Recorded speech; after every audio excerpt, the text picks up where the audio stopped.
annulez tous vos plans pour 2025. Parce que les Simpsons ont déjà prédit l'avenir. D'accord, je sais que certains d'entre vous vont désapprouver cela.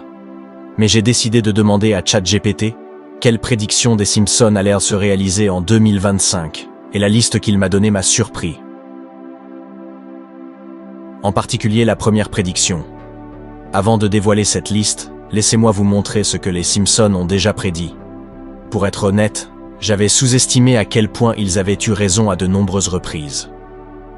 En 2002, les Simpsons ont montré une scène inhabituelle où Donald Trump et le roi d'Arabie Saoudite posaient leurs mains sur un grand orbe. En 2017, cette scène est réapparue lorsque cet événement s'est réalisé exactement de la même manière. Si cela vous laisse déjà perplexe, ce que les Simpsons ont prédit à propos de Donald Trump va vous laisser sans voix. Ce n'est un secret pour personne que Trump voulait être président des États-Unis dès les années 90, avant même l'existence des Simpsons. Donc, lorsqu'ils ont prédit qu'il atteindrait cet objectif, certains pourraient dire que ce n'est pas si impressionnant. Cependant, en 2000, bien avant que Trump ne soit président, les Simpsons ont animé cette séquence emblématique où Trump salue ses partisans sur un escalator, scène qui s'est réalisée avec une précision effrayante en 2015. Encore plus difficile à expliquer.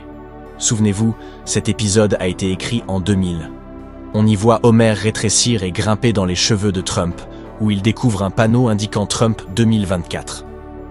22 ans plus tard, le 15 novembre 2022, Trump a annoncé qu'il se représenterait pour l'élection présidentielle de 2024. D'accord, nous pourrions avoir besoin du nom Trump plus tard, lorsque je vous montrerai les prédictions de ChatGPT pour 2025.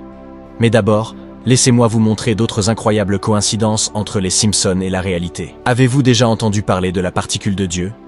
Pour être honnête, je n'aime pas vraiment ce terme. Mais dans un épisode de 1998, Homer écrit sur un tableau noir une équation mathématique correspondant à cette particule. Et ce 14 ans avant que les physiciens ne la découvrent.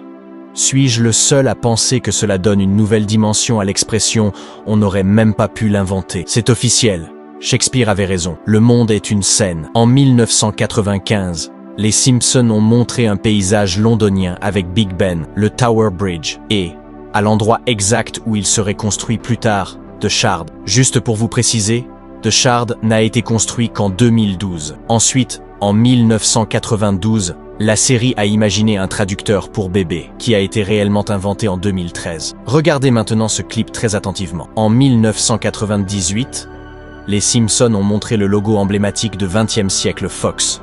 Mais remarquez bien le détail au bas de l'image. Il est écrit une division de Walt Disney & Co. Dites-moi, comment ont-ils su que, 21 ans plus tard, Disney rachèterait vraiment la 20e siècle Fox? Je ne vais pas mentir. Cette prochaine prédiction m'a vraiment perturbé. En 1998, dans un épisode intitulé « Lisa la sceptique », Lisa présente une liste de noms de futurs lauréats du prix Nobel. Et si vous regardez bien, l'un des noms mentionnés est B. Holmstrom. Puis, en 2016, devinez qui a remporté le prix Nobel? Oui, B. Holmstrom. En parlant de liste, qu'est-ce qui figurait sur la liste des prédictions des Simpsons pour 2025 selon ChatGPT? J'ai hâte d'avoir votre avis là-dessus. Mais je sais que certains d'entre vous ont encore besoin d'être convaincus que ce n'est pas juste une coïncidence. Pour être honnête avec vous, comme vous le savez, la première partie de mes vidéos est surtout faite pour le divertissement. Cela dit, l'épisode de 2010 Boy Meets Girl était une prédiction très précise. Il montrait l'équipe masculine américaine de curling remportant la médaille d'or et la Suède gagnant l'argent. Ce qui s'est réellement produit en 2018. Même si certaines de ces prédictions semblent difficiles à expliquer, je pense que certaines sont juste copiées par les médias grand public pour attirer plus d'attention et ainsi gagner en audience. Si vous avez besoin d'une preuve de cela, regardez ceci. En 2012, scène des Simpsons où l'on voit Lady Gaga au Super Bowl, lors de son spectacle de la mi-temps. Êtes-vous en train de me dire que Lady Gaga n'était pas au courant de cela en 2017, lorsqu'elle a posé exactement de la même manière, tout comme les Simpsons l'avaient représenté sous forme de dessin animé? Je crois aussi que Miley Cyrus a copié la scène iconique de Homer Simpson sur le boulet de démolition, qui avait été diffusée en 1994. Mais encore une fois, à vous de me dire. La version de 1913 par Miley Cyrus n'a-t-elle vraiment aucun lien? J'admets totalement que je pourrais aller un peu loin ici. Mais soyons honnêtes, cette scène avec un dragon dans les Simpsons a dû inspirer d'une manière ou d'une autre cette scène dans Game of Thrones. Et je suis convaincu que ce défilé de mode en 2021 était une collaboration avec les Simpsons. Cependant, je trouve tout de même curieux qu'Anna Wintour, qui a été vue ici avec la femme la plus célèbre du monde à l'époque, ait également été impliquée dans ce plan.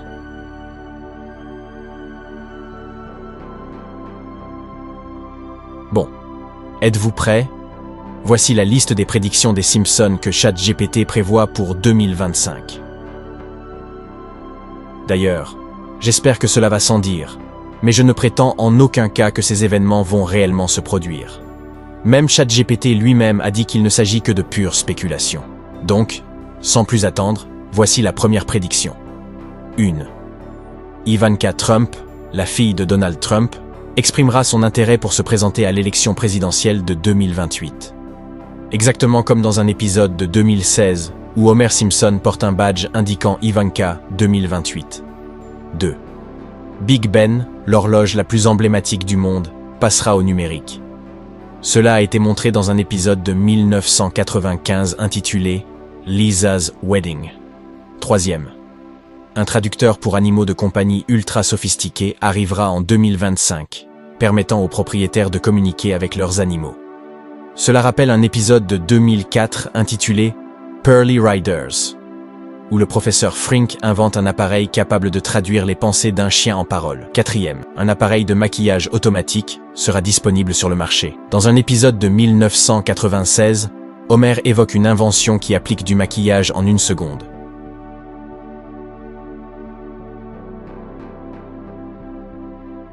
ChatGPT suggère qu'une telle technologie pourrait devenir réalité d'ici 2025. 5. Les mariages virtuels deviendront une tendance. Dans un épisode de 1995, des personnages portent des casques de réalité virtuelle lors d'un mariage. Il est donc possible que nous commencions à voir des cérémonies de mariage en hologramme et dans le métavers dès l'année prochaine. Et ce n'est pas tout. J'ai reçu bien d'autres prédictions de ChatGPT sur ce que les Simpsons auraient pu prévoir pour 2025.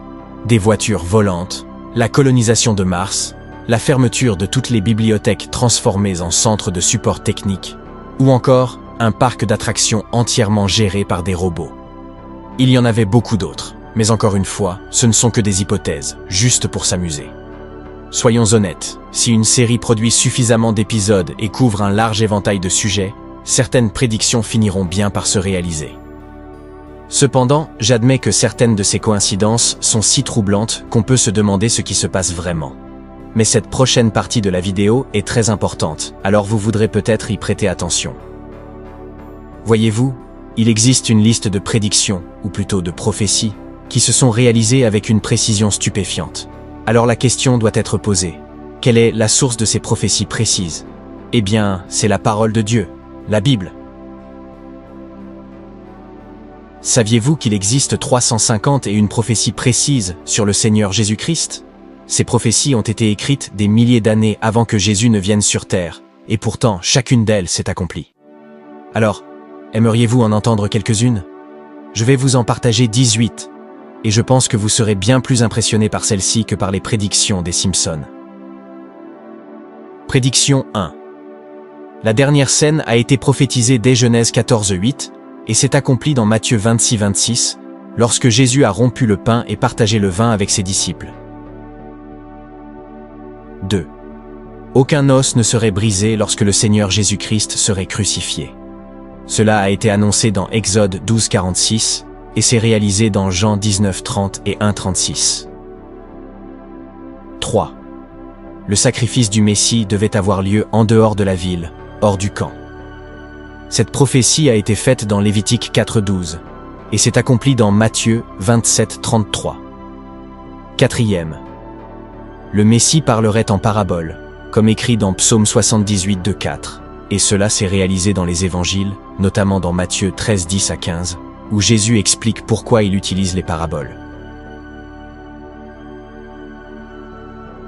5. Le Messie, notre roi, descendrait de la lignée de David, prophétisé dans 2 Samuel 7:12, et accompli dans Matthieu 6. La résurrection du Christ a été prédite à plusieurs endroits, notamment dans Job 19, 23 à 27, et s'est réalisée dans Luc 24, 6 à 7, lorsque les anges déclarèrent « Il n'est pas ici, il est ressuscité ». 7. Il était annoncé que de l'eau coulerait du côté du Sauveur. Cela est mentionné dans le psaume 16, et s'est accompli dans Jean 19, 34, lorsque Jésus fut percé d'une lance. 8. Jésus aurait soif sur la croix, selon Psaume 22, 15. Jean 19, 28. Confirme cela lorsque Jésus dit « J'ai soif ». 9.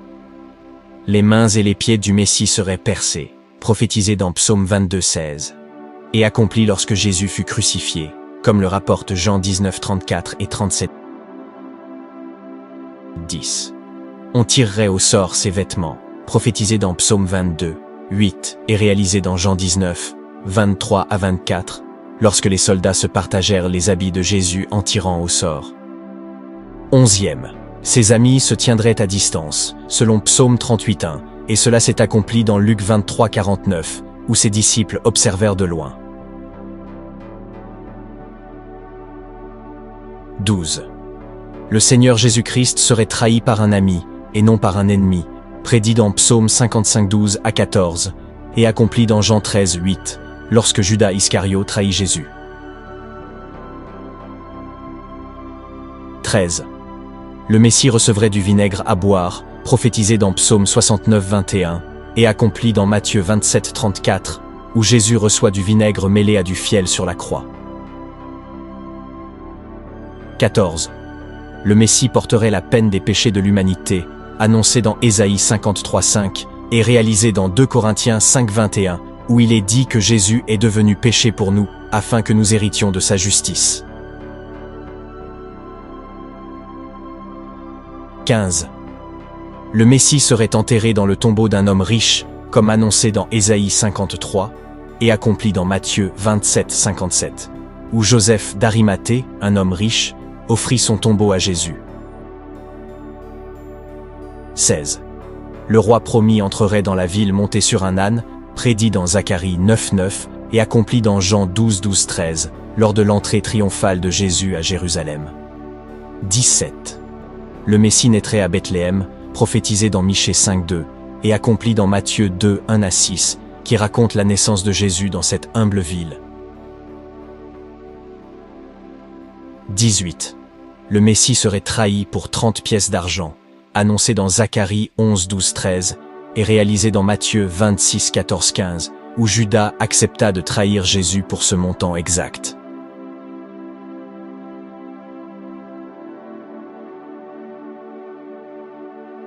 Toutes ces prophéties se sont accomplies avec une précision incroyable. Alors, laissez-moi vous poser une question. Si vous n'avez pas encore cru au Seigneur Jésus-Christ, qu'attendez-vous? Christ, qu'est-ce qui vous vient à l'esprit lorsque vous entendez ces prophéties précises et leur accomplissement, survenu des milliers d'années après avoir été écrits dans l'Ancien Testament?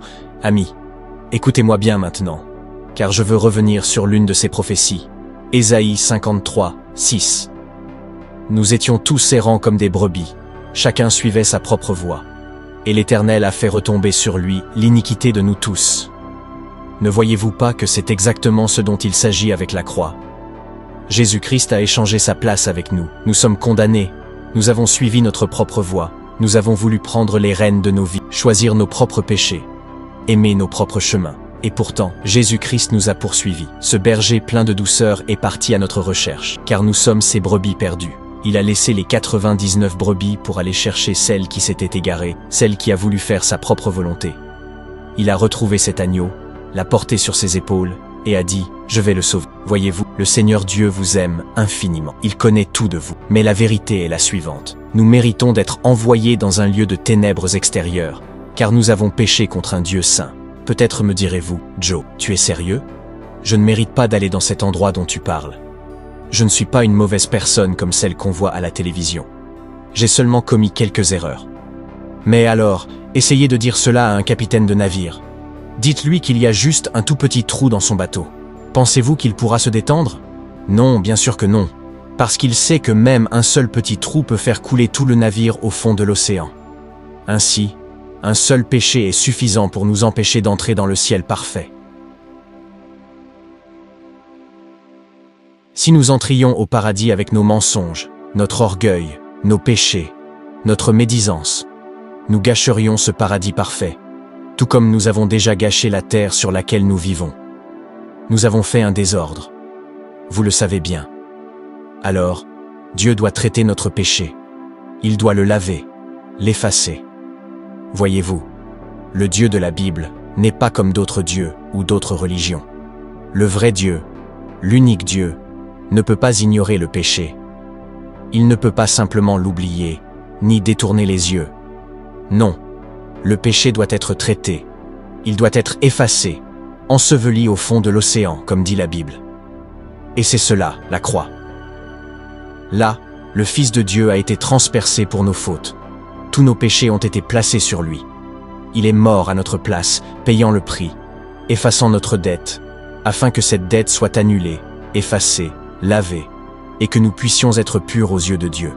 Et tout ce que nous avons à faire, c'est venir à Jésus-Christ. Voici comment j'ai expliqué cela à mon fils de 5 ans l'autre soir. Je lui ai dit, « Samuel, quand tu es tout sale, que tu es couvert de boue après avoir joué dehors, de quoi as-tu besoin ?» Il m'a répondu, « J'ai besoin d'un bain ou d'une douche. » Et je lui ai demandé, « Le bain ou la douche lave-t-il toute la saleté ?» Il a dit, « Oui, ça enlève toute la saleté. » Et je lui ai dit, « C'est exactement la même chose avec Jésus-Christ. Son sang lave nos péchés.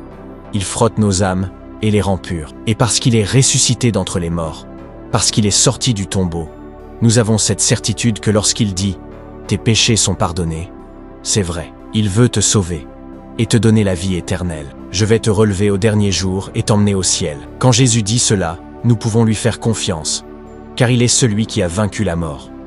Alors, laisse-moi te poser une question. As-tu placé ta confiance dans le Fils de Dieu? As-tu invoqué son nom, lui dont toutes ses prophéties parlaient et qui les a toutes accomplies? Pourquoi? Parce qu'il est le Dieu fait homme, il est le Tout-Puissant, il est le seul digne d'adoration. Le Seigneur Jésus-Christ, mon roi, mon sauveur.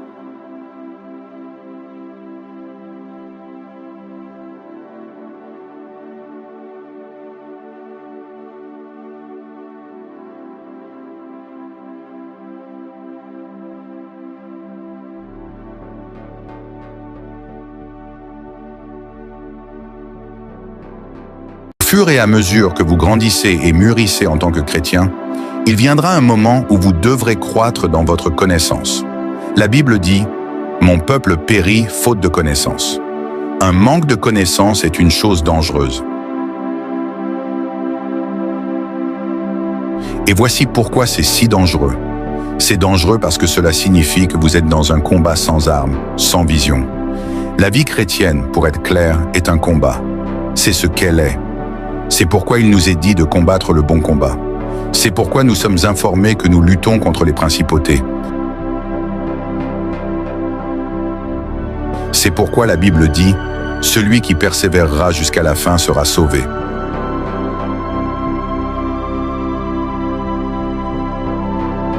En lisant entre les lignes, tout cela me dit que lorsque je choisis de suivre Christ, je m'engage dans son armée. Je m'inscris pour combattre. Alors, comment pouvez-vous être dans un combat sans connaissance de votre ennemi? Comment pouvez-vous être dans une bataille sans connaître les outils et les ressources dont vous disposez pour vous défendre? Un manque de connaissance est ce qui détruit malheureusement trop de chrétiens. Et à ce sujet, j'aimerais exposer quelques vérités sur l'ennemi. Votre ennemi. Je veux que vous sachiez contre qui vous vous battez. Mais plus important encore, je prie pour que ce message éveille votre esprit et vous incite à entrer dans la bataille. Et tandis que je commence, gardez cette pensée à l'esprit. En tant qu'enfant de Dieu, vous combattez à partir d'une position de victoire. Vous ne combattez pas pour la victoire, mais à partir d'une position de victoire, car la bataille a déjà été remportée par notre Seigneur et Sauveur, Jésus-Christ. Il existe des hiérarchies dans le royaume des ténèbres. Dans la traduction amplifiée de Matthieu 12, verset 26, la Bible dit « Si Satan chasse Satan, c'est-à-dire ses démons, il est divisé contre lui-même et désuni. »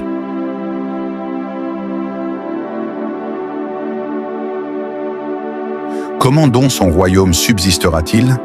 À partir de ce verset, nous comprenons que le diable a un royaume, qui est le royaume des ténèbres. Ce royaume est quelque peu unifié dans son opposition au royaume de Dieu.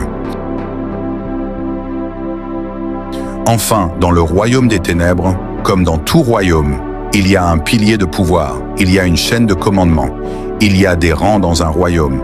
Voici comment nous pouvons rassembler le fait qu'il existe des hiérarchies dans le domaine démoniaque. Éphésiens 6, verset 12 dit « Car nous n'avons pas à lutter contre la chair et le sang, mais contre les principautés, contre les puissances, contre les dominateurs de ce monde de ténèbres, contre les esprits méchants dans les lieux célestes. » C'est une liste d'ennemis spirituels, des principautés, des dominateurs des ténèbres, des esprits méchants. Quelle que soit votre interprétation de ce verset, cela indique clairement qu'il semble y avoir un ordre hiérarchique dans le royaume des ténèbres. Il y a un niveau supérieur de force spirituelle maléfique en dessous du diable, et je crois qu'il s'agit des principautés. Si vous vous souvenez de l'histoire de Daniel, il a prié et prié pendant 21 jours. Et lorsque l'ange est finalement venu pour lui apporter sa réponse, Daniel chapitre 10, versets 12 et 13 dit « Il me dit, ne crains rien, Daniel, car dès le premier jour où tu as eu à cœur de comprendre et de t'humilier devant ton Dieu, tes paroles ont été entendues. Je suis venu à cause de tes paroles, mais le prince du royaume de Perse m'a résisté 21 jours. »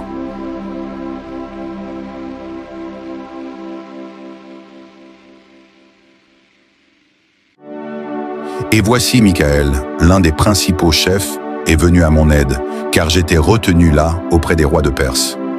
Le prince du royaume de Perse, ce n'était pas un simple soldat, c'était une principauté qui bloquait la prière de Daniel. Ce n'était pas un démon ordinaire, mais une principauté assez forte pour nécessiter l'intervention de l'archange Michael. C'était une puissance maléfique de haut rang. Luc chapitre 8, versets 1 et 2 dit « Ensuite, il alla de ville en ville et de village en village, prêchant et annonçant la bonne nouvelle du royaume de Dieu. Les 12 étaient avec lui, ainsi que quelques femmes qui avaient été guéries d'esprits mauvais et de maladies. Marie, appelée Madeleine, de laquelle étaient ressortis 7 démons. La Bible dit « des femmes qui avaient été guéries d'esprits mauvais et de maladies », ce qui signifie qu'il existe une sorte de démon qui apporte des maladies. Alors, comment devons-nous interpréter tout cela et le comprendre dans nos vies chrétiennes? Tout d'abord, nous devons savoir qu'il y a des rangs dans le royaume des ténèbres. Plus nous devenons forts dans la foi, plus l'opposition devient forte. Mais lorsque vous avez la connaissance, vous savez que Jésus-Christ surpasse tout démon, toute principauté, tout dominateur des ténèbres, y compris le diable. Jésus-Christ les surpasse tous. Sans connaissance, vous périrez selon la Bible. Vous périrez parce que vous serez pris par la peur.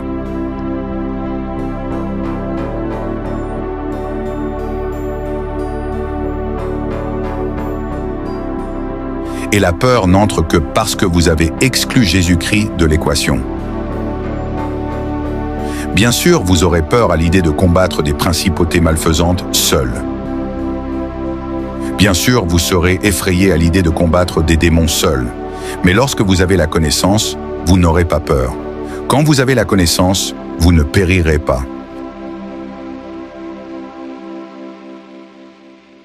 Lorsque vous savez que Jésus-Christ détient le pouvoir absolu sur toute chose, alors vous ne périrez pas.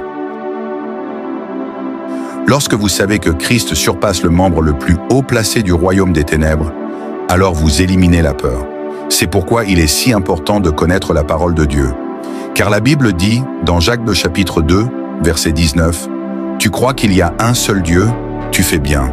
Les démons aussi croient, et ils tremblent. » Même les démons tremblent lorsque vous faites intervenir Dieu. Vous ne devriez pas être pris de peur ou d'inquiétude à cause du royaume des ténèbres. La Bible dit, dans Luc 10, verset 17, « Les 70 revinrent avec joie, disant, « Seigneur, même les démons nous sont soumis en ton nom. » Rien que le nom de Jésus-Christ contient assez de puissance pour vaincre le diable. Son nom seul porte du pouvoir. Alors je vous encourage à combattre en sachant que vous pouvez invoquer le Fils de Dieu, celui qui détient le rang le plus élevé au-dessus de tout. Vivez avec liberté et audace. Oui, vous devrez peut-être affronter un démon à un moment donné.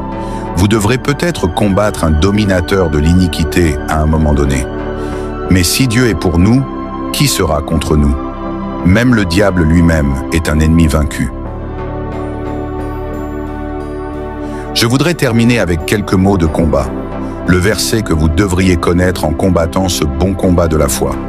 Luc 10, verset 19 dit « Écoute attentivement, je t'ai donné le pouvoir de marcher sur les serpents et les scorpions et de dominer toute la puissance de l'ennemi, Satan, et rien ne te fera du mal. »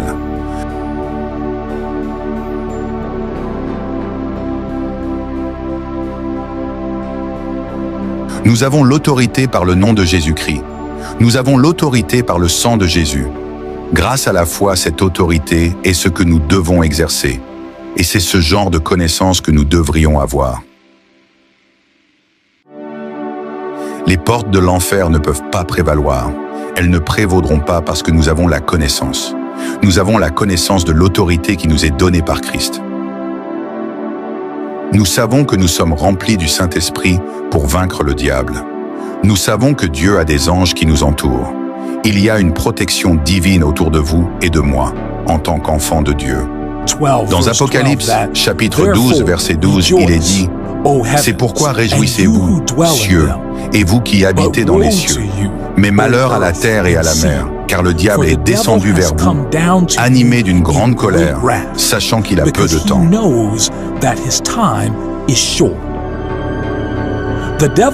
Le diable sait et il comprend que son temps est court. Ses jours sont comptés. Alors il vient avec colère. Il vient chercher les croyants, essayant de les faire retomber dans le péché.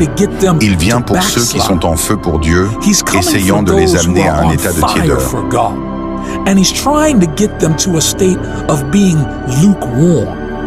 Il vient pour la famille et pour le foyer, tout cela afin de voler, de tuer et de détruire.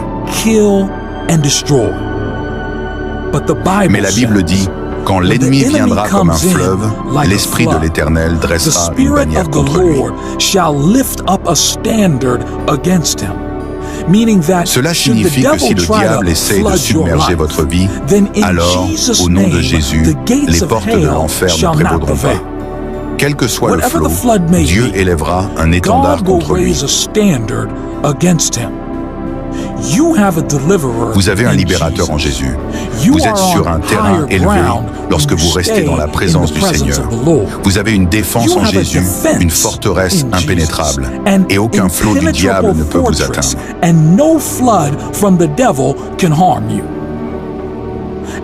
À un moment de la vie, la plupart des gens entendent l'expression « le bon vieux temps ». Et dans la plupart des cas, il s'agit d'une période que les gens se remémorent avec affection. Nos grands-parents croyaient toujours que les jours de leur jeunesse étaient bien meilleurs que le présent. De même, nos parents parlent de la manière dont les choses étaient à leur époque, affirmant que c'était mieux que ce qui existe aujourd'hui. Dans Matthieu 24, versets 37 à 38, la Bible dit « Comme il en fut au jour de Noé, ainsi en sera-t-il de l'avènement du Fils de l'homme. Car dans les jours qui précédèrent le déluge, on mangeait et on buvait, on se mariait et on mariait ses enfants, jusqu'au jour où Noé entra dans l'arche. Les jours de Noé. »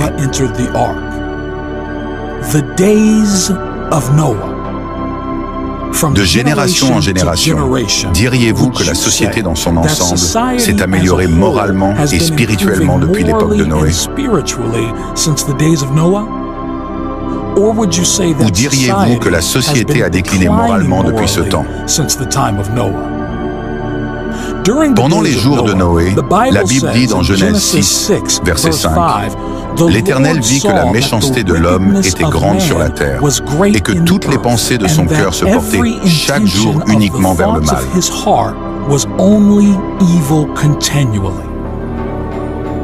Comment cette génération se compare-t-elle? Si le péché était répandu à cette époque, que devons-nous penser d'aujourd'hui? Si le Seigneur a vu que la méchanceté de l'homme était grande au jour de Noé, alors que pense-t-il d'aujourd'hui? Nous avons connu une explosion technologique, une technologie qui facilite le péché de multiples façons. La société a glorifié le péché à travers les célébrités et le divertissement. Alors, si les jours de Noé étaient en mauvais, qu'en est-il d'aujourd'hui? Cette génération actuelle pourrait-elle être la plus mauvaise que l'humanité ait connue, du moins depuis le déluge? Jésus n'a pas qualifié les jours passés, les jours de Noé, de bons vieux temps.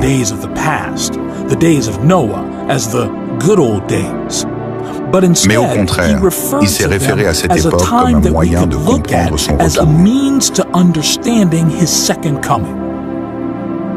Pour les chrétiens, cela pourrait nous inciter à poser la question suivante. À quel point la génération qui existait avant le déluge était-elle mauvaise? En parlant de son propre retour, Jésus a dit dans Matthieu 24, versets 37 à 39, « Comme il en fut au jour de Noé, ainsi en sera-t-il à l'avènement du Fils de l'homme.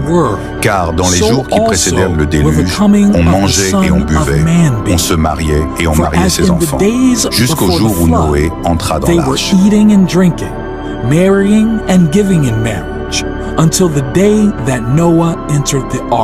And did not know until the flood came and took them all away.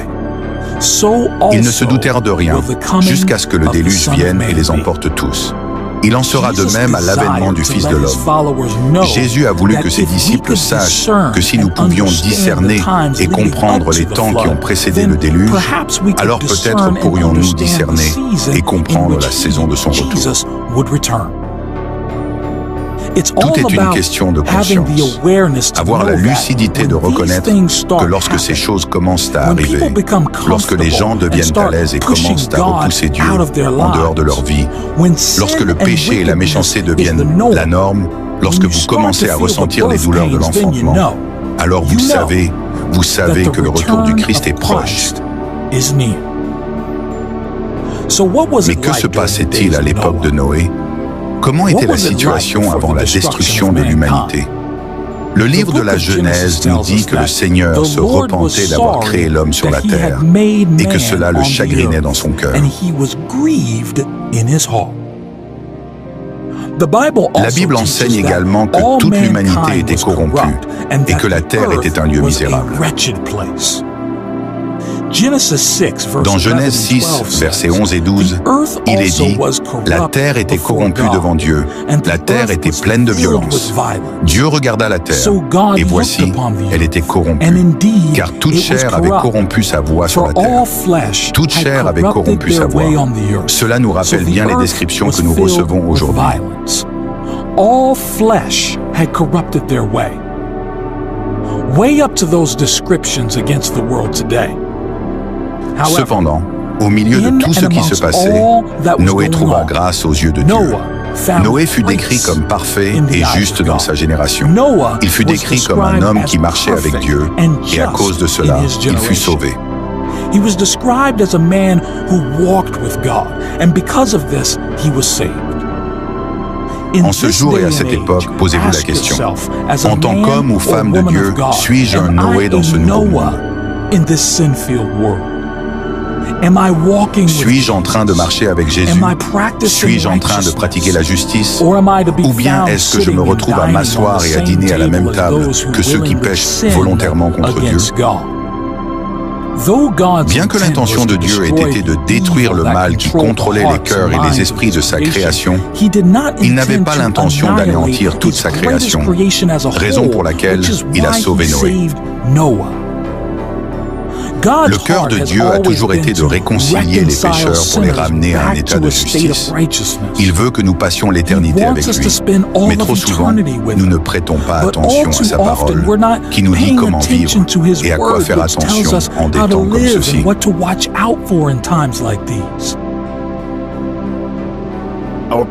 Notre culture actuelle ressemble à celle des jours de Noé. Bien que personne ne connaisse le moment où Jésus reviendra, on nous dit que nous serons capables de reconnaître la saison de son retour. Comme à cette époque ancienne, les gens partout se sont corrompus. Et partout dans le monde, la violence a envahi nos rues et nos communautés. Les gens tendent à aimer les plaisirs de la vie bien plus que la nécessité de Dieu. Parfois, il semble difficile de faire la différence entre le monde dans lequel nous vivons et l'Église dans laquelle nous adorons. Il devient de plus en plus difficile chaque jour de savoir à qui faire confiance ou où se tourner pour obtenir les bonnes réponses. Il semble que ceux qui sont appelés à prier ne perçoivent que ce que c'est que de faire la queue dans un magasin. Et avec la rapidité du monde actuel, beaucoup de gens se demandent s'il y a encore un espoir. Mais le plan de Dieu depuis le commencement nous donne les réponses que nous devons connaître pour éviter les désastres et ne pas être emportés par le déluge à venir qui nous séparera de Dieu pour le reste de l'éternité.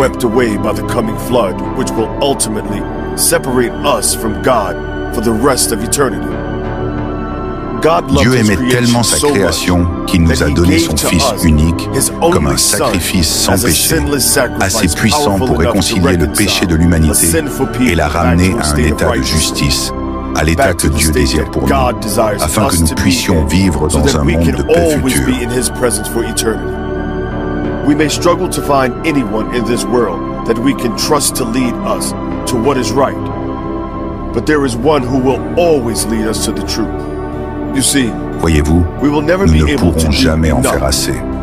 Nous ne serons jamais assez bons par notre propre justice pour nous assurer l'éternité avec Dieu.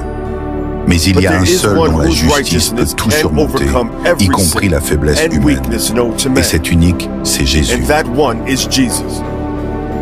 Nous ne pourrons jamais chercher assez fort, assez loin ou assez longtemps pour trouver un moyen de combler le fossé entre le seul vrai Dieu saint et la nature impie qui réside dans notre chair. Mais il y a un seul qui s'est littéralement laissé ridiculiser, frapper, battre et suspendre sur une croix pour mourir afin de fournir le lien nécessaire entre la mort et la vie. Et cet unique, c'est Jésus-Christ. Vous pourriez dire que Jésus-Christ est notre arche des temps modernes et le seul moyen disponible pour éviter d'être emporté par le déluge à venir dans une éternité sans Dieu. L'apôtre Paul enseigne dans Romains 10, verset 9, « Si tu confesses de ta bouche le Seigneur Jésus, et si tu crois dans ton cœur que Dieu l'a ressuscité des morts, tu seras sauvé. Car c'est avec le cœur que l'on croit pour obtenir la justice, et avec la bouche que l'on confesse pour parvenir au salut. »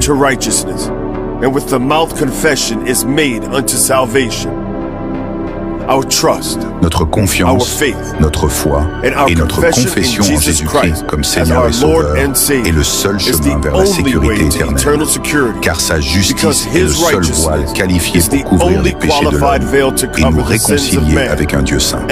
Quand Dieu se met en colère,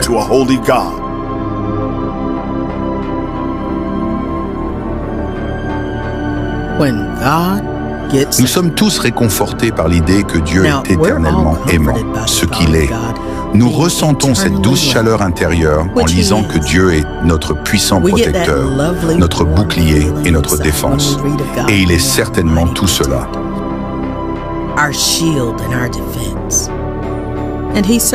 Mais nous aimons l'idée que Dieu est infiniment miséricordieux, qu'il est bon et plein de grâce.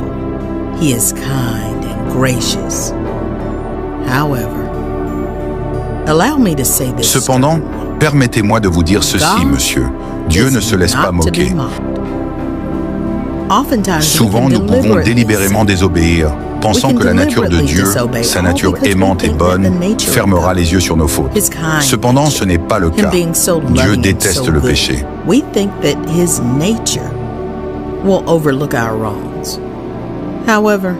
This is not the case.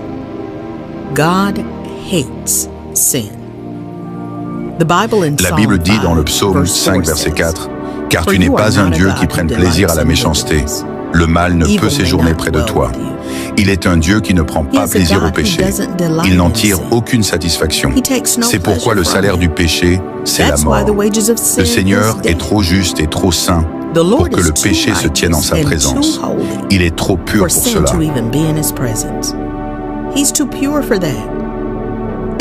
Alors, que se passe-t-il quand Dieu se met en colère? Que se passe-t-il lorsque les gens pêchent jour après jour et se moquent de lui? Que se passe-t-il lorsque les gens oublient que la Bible dit dans Exode 34, verset 14, « Car tu ne te prosterneras pas devant un autre Dieu, car l'Éternel, dont le nom est jaloux, est un Dieu jaloux. » Ce qui me frappe chez les enfants d'Israël, c'est qu'ils ont été libérés. Ils ont été conduits, protégés et bénis par le Seigneur, mais ont néanmoins trouvé un lieu religieux. Leur cœur était ingrat et ils ont péché avec leur attitude de mécontentement, en murmurant et en se plaignant. Maintenant, la Bible dit dans Nombre, chapitre 11, versets 1 et 2, « Le peuple murmura ce qui déplut à l'Éternel. Et quand l'Éternel l'entendit, sa colère s'enflamma.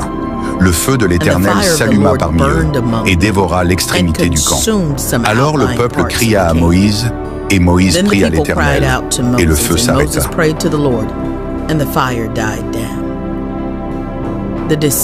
Le choix d'ignorer la bonté de Dieu a conduit à un déversement de sa colère. Vous voyez, Dieu est amour, mais il ne se laisse pas moquer. Il est patient, mais il n'est pas faible. Il ne faut donc pas le provoquer à la colère.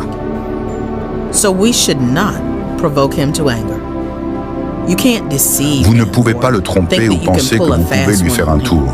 Il est omniprésent, omniscient et omnipotent. Avez-vous compris cela? Le verset 6 dit, « C'est à cause de ces choses que la colère de Dieu vient. » La colère de Dieu arrive. Pour le dire clairement, arrête de pécher. Ne te livre pas au péché habituel. Tu dois abandonner les désirs sensuels et égoïstes de ton corps. Tu dois t'éloigner du péché. Ne sois pas avide, car l'avidité est une forme d'idolâtrie. Elle remplace ta dévotion envers le Seigneur. En résumé, lorsque tu vis dans ces corps, tu allumes la colère de Dieu. Ce sont des actes de désobéissance. Et voici un conseil. La désobéissance a un prix lourd.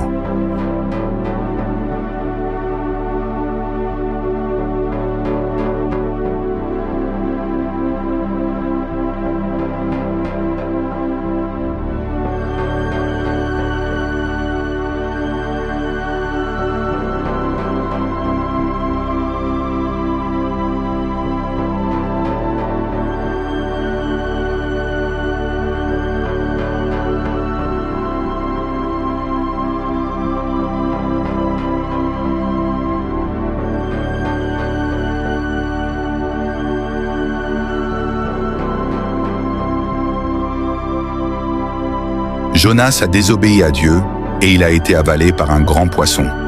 La femme de l'eau a désobéi à Dieu et elle a été transformée en statue de sel. Les enfants d'Israël ont désobéi à Dieu et ont erré dans le désert pendant 40 ans.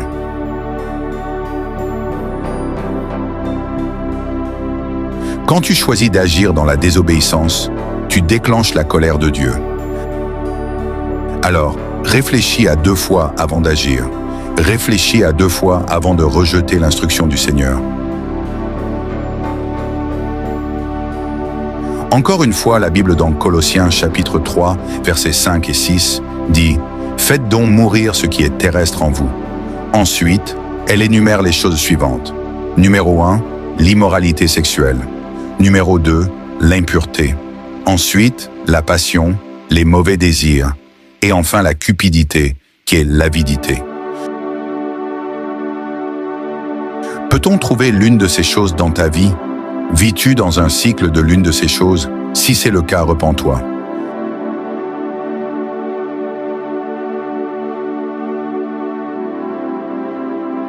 Maintenant, pour être clair, l'immoralité sexuelle englobe tout, du sexe avant le mariage, à l'adultère, à la pornographie, tout ce qui est en dehors des paramètres décidés par Dieu, tout ce qui est en dehors de l'alliance du mariage entre un mari et une femme, et de l'immoralité sexuelle. Cela se trouve-t-il dans ta vie? Car si c'est le cas, tu es en désobéissance directe envers le Seigneur.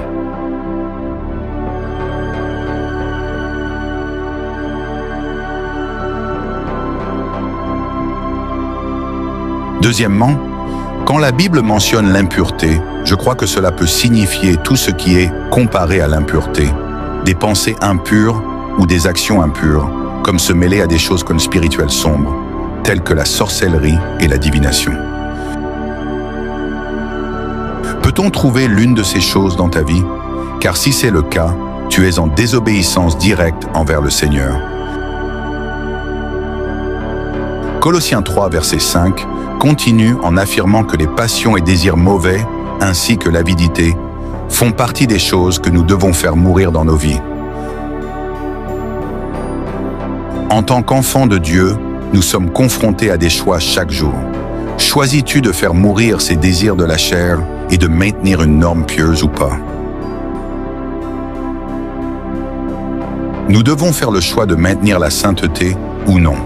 Et le fait est que, dans le monde d'aujourd'hui, le diable s'est infiltré et s'est enraciné dans tant de choses de notre société que nous devons être vigilants. Il s'est tellement mêlé à notre monde que les gens ne voient même plus les péchés dans ce que beaucoup considèrent comme normal. Les gens ne voient plus l'immoralité sexuelle affichée dans les films et la musique aujourd'hui. Non, les gens ne voient plus le péché dans la façon dont le monde encourage et favorise l'orgueil, dans la poursuite des choses, de l'argent et du pouvoir.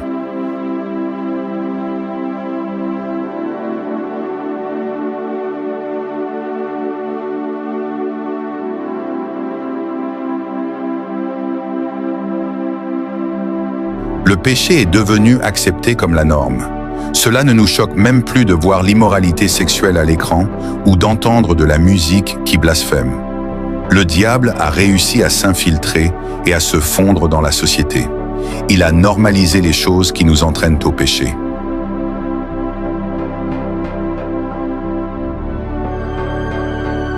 Et le fait est que le diable présente ces choses devant nos yeux si fréquemment que cela nous désensibilise presque. C'est devenu normal de voir l'immoralité sexuelle à l'écran et sur les réseaux sociaux.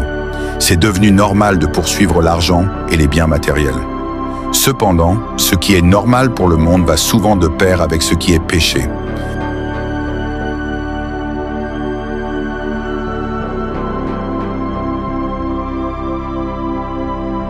La traduction amplifiée de Romains 12, verset 2, donne un récit détaillé de ce dont nous avons besoin en tant qu'enfants de Dieu. La Bible dit « Ne vous conformez pas au siècle présent, mais soyez transformés par le renouvellement de votre intelligence, afin que vous discerniez quelle est la volonté de Dieu, ce qui est bon, agréable et parfait. » En d'autres termes, ce que j'essaie de dire, c'est que nous ne devons pas nous contenter d'être de simples êtres humains. Le processus, bien sûr, est que nous devons être transformés intérieurement par le Saint-Esprit. Et pour permettre au Saint-Esprit de transformer ton esprit et ta façon de penser, c'est seulement à ce moment-là que tu discerneras la volonté de Dieu. La clé est le Saint-Esprit.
Les miroirs.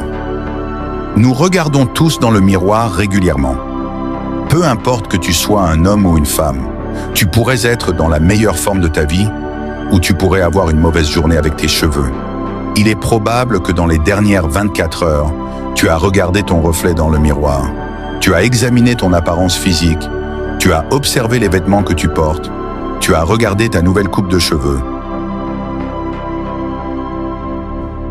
En résumé, nous utilisons tous des miroirs souvent. De la même manière que le corps a besoin de vêtements, ton esprit a besoin de nourriture spirituelle. Parce que la Bible dit, « L'homme ne vivra pas de pain seulement ». De la même manière que tu vérifies ton reflet dans le miroir, tu dois vérifier ton reflet spirituel dans le miroir de Dieu, sa parole. L'auto-examen est nécessaire pour chaque croyant. L'auto-examen est important si tu désires croître spirituellement.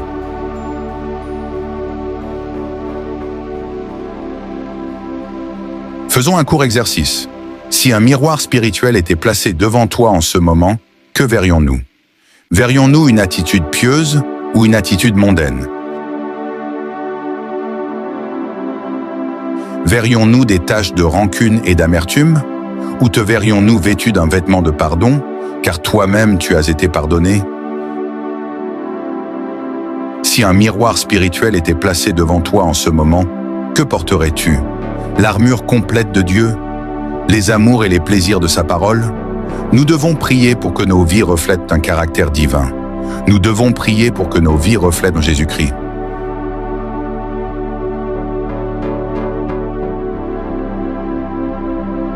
Ne sois pas un chrétien qui aime une personne tout en haïssant complètement une autre. Nous devons désirer que le Saint-Esprit nous enseigne à nous évaluer honnêtement. Et le Saint-Esprit peut le faire. Il peut t'aider à reconnaître tes lacunes. Il peut te convaincre, mais également te fortifier pour corriger ton comportement.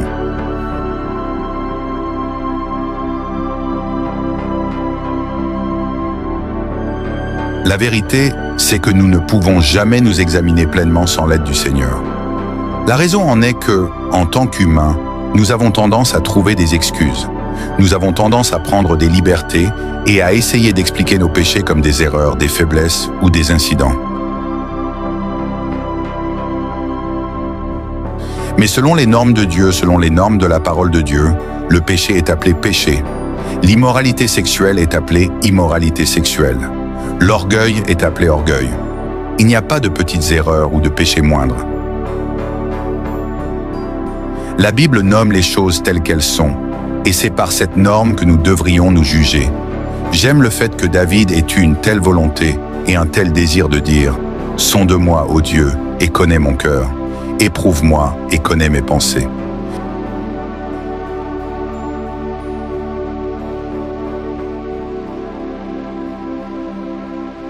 C'est la marque d'un croyant déterminé à vivre pieusement devant le Seigneur.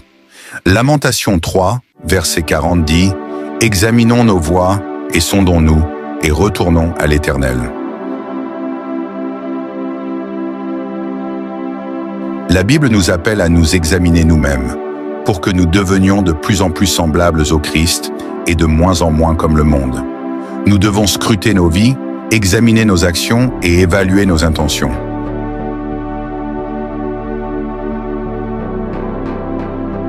Fais-tu ce que tu fais pour la gloire de Dieu ou agis-tu pour ton auto-exaltation?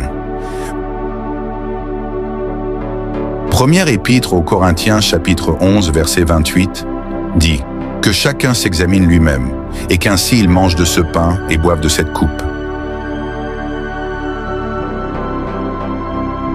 Examine ce que tu tolères dans ta vie. À quoi donnes-tu de la place? Examine avec qui tu t'associes, la compagnie que tu gardes. Que te transmettent-ils?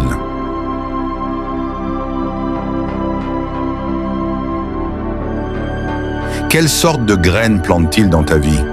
Il est important de t'examiner en fonction de la norme de la parole de Dieu. Et c'est seulement lorsque tu prends la parole de Dieu et l'utilises comme un miroir dans ta propre vie que tu peux vraiment t'examiner et te poser des questions comme « Quelle chose impie tolères-tu? À quelle conversation impie participes-tu? À quelle pensée impie donnes-tu de l'espace? »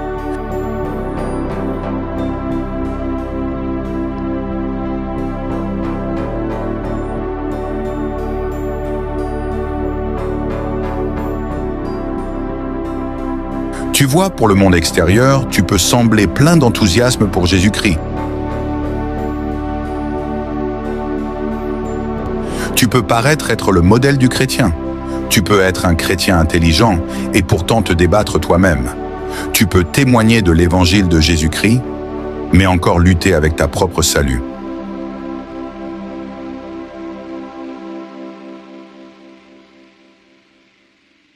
Le point que j'essaie de soulever, c'est que nous, en tant qu'êtres humains, avons tendance à cacher notre véritable nature. Nous sommes rarement transparents avec nos luttes. Combien de personnes admettent qu'elles luttent contre l'orgueil? Combien de personnes avouent ouvertement que leur faiblesse est la colère, l'incapacité de pardonner ou la convoitise?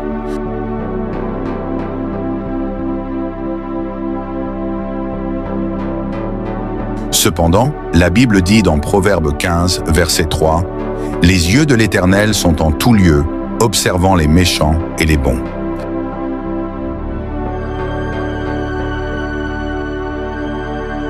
Cela signifie que Dieu voit au-delà du physique. La vue de Dieu pénètre profondément dans les chambres de ton cœur.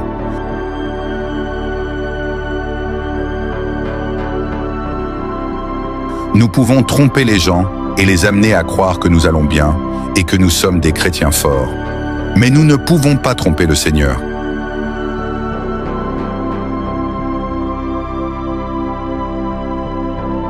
Vivre une vie de droiture dans un monde hostile est un appel à être mis à part.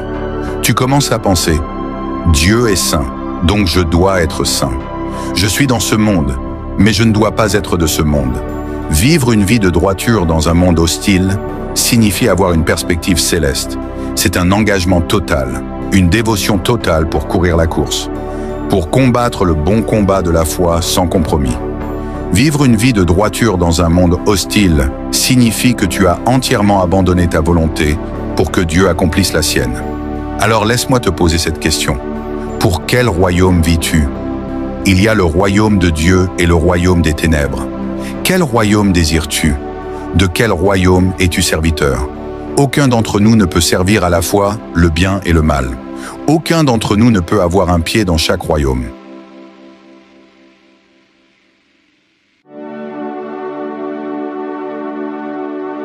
La Bible dit dans Matthieu 6, verset 24, « Nul ne peut servir deux maîtres, car ou il haïra l'un et aimera l'autre, ou il s'attachera à l'un et méprisera l'autre. Vous ne pouvez servir Dieu et Mammon. » Il est impossible d'avoir un amour pour Dieu et un amour pour le monde, la chair ou le péché.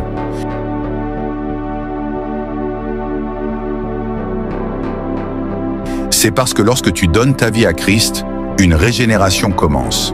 C'est pourquoi on appelle cela être né de nouveau. Tu meurs à la chair et au péché, et tu continues ainsi jusqu'à ce que tu vois Jésus.